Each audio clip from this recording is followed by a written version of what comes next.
Sabe quando a gente aperta o botão de ligar do computador ou do celular? O que de fato acontece ali dentro? Parece mágica, né? Mas na verdade é como uma orquestra afinadíssima de componentes e comandos. E hoje a gente vai desvendar essa mágica mergulhando de cabeça no universo do hardware e do software. Olha, para começar, tem uma piada clássica no mundo da tecnologia que define essa diferença de um jeito perfeito. Dizem que hardware é a parte do computador que a gente chuta e software é a parte que a gente xinga. E vamos combinar, faz todo sentido, né? O hardware é físico, tá ali, é palpável. Já o software é a parte lógica, os programas, e quando ele trava, a frustração é outra, mas, nossa, é tão intensa quanto. Mas saindo da brincadeira, a analogia principal que vai nos guiar é exatamente essa. Pense no hardware como corpo físico, a tela, o teclado, os chips lá dentro. E o software?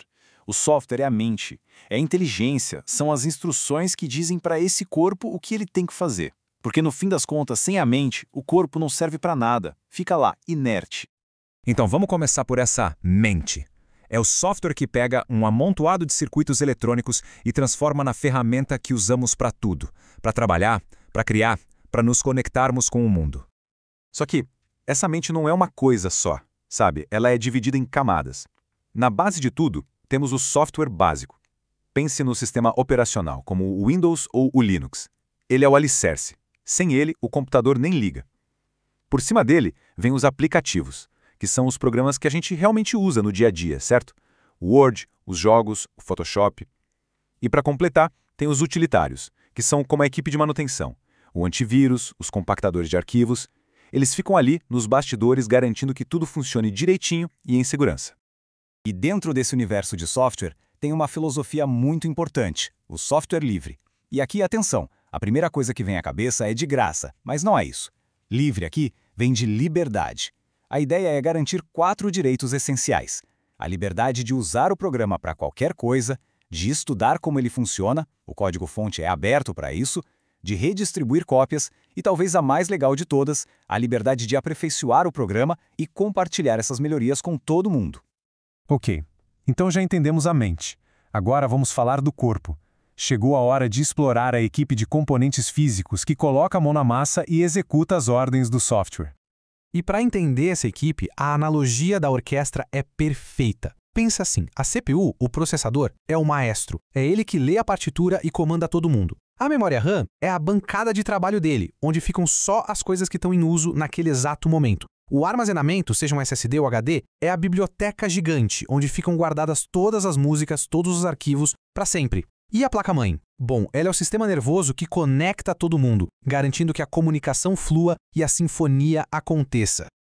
E essa analogia resolve um mistério do dia a dia. Quem nunca abriu umas 50 abas no navegador e viu o computador começar a se arrastar? Pois é, cada uma dessas abas, cada programa aberto, é uma partitura ocupando espaço na bancada de trabalho, que é a memória RAM. Quando a bancada fica lotada, o maestro, a CPU, se perde, demora para achar o que precisa e aí, claro, toda a performance fica mais lenta. E falando na biblioteca de arquivos, o armazenamento hoje em dia a gente tem uma bela batalha. HD contra SSD. O HD, o disco rígido tradicional, é mecânico. Pensa num toca-discos. É mais lento, porém mais barato. Já o SSD é outra história. É totalmente eletrônico, sem partes móveis. O resultado? Uma velocidade incrível para ligar o computador e abrir programas. Sim, o custo ainda é um pouco maior, mas a diferença na experiência do dia a dia é brutal. Certo, já conhecemos os atores principais dessa peça. Mas como o espetáculo começa? Vamos ver o passo a passo de como uma máquina que estava desligada ganha vida toda vez que a gente aperta aquele botão de ligar. A sinfonia da inicialização começa com a energia, óbvio. Em seguida, um software que vem gravado de fábrica, o BIOS, acorda e faz um check-up de todo o hardware para ver se está tudo ok. Com o sinal verde, ele vai lá na biblioteca, o SSD ou HD, busca o sistema operacional e o carrega na bancada de trabalho, a memória RAM. Só então o maestro, a CPU, assume o controle, começa a ler as instruções que estão na RAM e o espetáculo realmente começa. Como a gente viu, não existe um herói solitário aqui.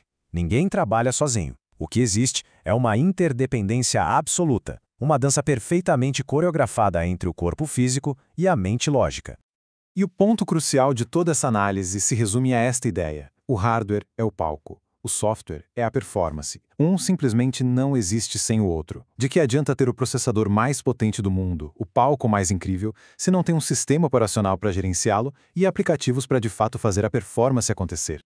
E isso tudo nos deixa com uma pergunta para o futuro.